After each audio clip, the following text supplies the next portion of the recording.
கொஞ்சம் கவனமாக கேளுங்க. நம்ம அனைவரும் ஒரு தவறான புரிதலோடு இருக்கிற டூத்பேஸ்ட்டை பற்றி. நம்ம யூஸ் பண்ணுற டூத்பேஸ்ட்டில் வர்ற மார்க்குகளான சிகப்பு, பச்சை, கருப்பு, நீலம், இந்த 4 கலர் எதை உணர்த்துன்னு நினைக்கிறீங்க? யூடியூபர்ஸ்லாம் நிறைய பேர் சொல்லியிருப்பாங்க. அதாவது பச்சை வந்ததுன்னா எல்லாமே நேச்சுரல் இன்க்ரீடியன்ஸுன்ட்டு, சிகப்பு வந்ததுன்னா அதில் நேச்சுரல் ப்ளஸ் கெமிக்கல்ஸ் இருக்குதுன்னு சொல்லியிருப்பாங்க. தென் பிளாக் வந்தால் எல்லாமே கெமிக்கல்ஸு. இன்னொன்று ப்ளூ வந்ததுன்னா நேச்சுரல் ப்ளஸ் மெடிசன்ஸ் யூஸ் பண்ணியிருப்பாங்கன்னு சொல்லி நீங்கள் கேள்விப்பட்டிருப்பீங்க.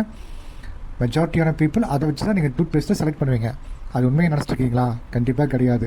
அதுக்கு எதுக்கு யூஸ் பண்ணுறாங்கன்னா, பல்க் ப்ரொடக்ஷன் அப்போ அந்த மார்க்கை வச்சு தான் அந்த ப்ரொடக்ஷன் மிஷின் சென்ஸ் பண்ணி அந்த இடத்துல கட் பண்ணி சீல் பண்ணி ஃபோல்டு பண்ணுது. அதுக்காக அந்த மார்க் வச்சுருக்காங்க. அது கண்டினியூஸாக ஓடும்போது அந்த இடத்துல வர மார்க் அடையாளம் வச்சு தான் லேயிங் மிஷினில் கட் ஆகி சீல் ஆகி ஃபோல்ட் ஆகுது.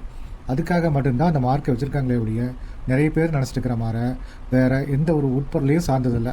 உங்களுக்கு அதில் உள்ள என்ன இருக்குன்னு, என்ன இன்க்ரீடியன்ஸ் இருக்குதுன்னு தெரியணும்னா தயவு செஞ்சு அதில் கொடுத்துருக்கிற லிஸ்ட்டை பாருங்கள். அதில் வந்து என்னென்ன இன்க்ரீடியன்ஸ் கலந்துருக்குன்ட்டு லிஸ்ட்டில் போட்டிருப்பாங்க.